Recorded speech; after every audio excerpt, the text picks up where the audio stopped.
Thanks for being here tonight. I'm Lauren Maloney. We are hearing from Vermont State University's next interim president. David Berg will be the third person to lead the newly combined campuses this year. He'll take over from Mike Smith in November. Today, he sat down with ABC 22's Matt Holderman and talked about the challenges he faces as well as the system. Matt joins us live in the newsroom with more. Yeah, thanks, Lauren. Well, 2023 has been a year full of change, challenge, and even some controversy at the 5 campuses that now make up Vermont State University. Berg says that he's now set to lead the new university until at least early 2025, and he told me he's ready to take on those challenges and move VTSU into the future.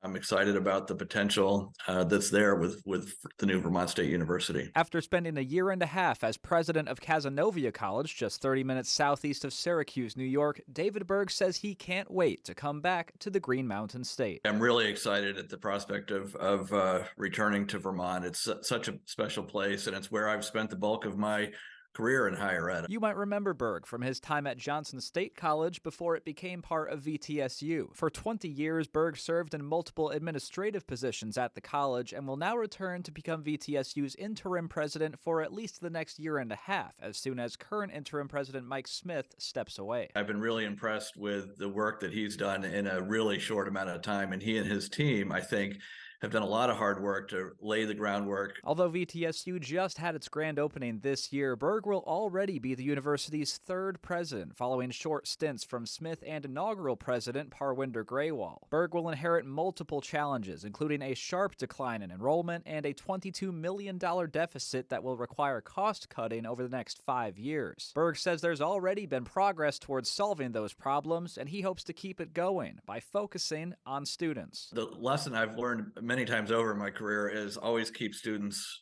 first. Berg says it may take some cuts, shrinking or eliminating some of the university's programs, specifically the ones that garner the least interest from students and have the least impact on Vermont's workforce. All of this, when you're doing it with a student focus, that's the key, is, what's the right program mix in this case, since we're talking about curriculum to serve students. But even with some potential downsizing, Berg says he's excited about ways VTSU's campuses can grow, and he hopes to collaborate more with local communities and businesses. There's all kinds of possibilities of things that the campuses can become even beyond what they are now.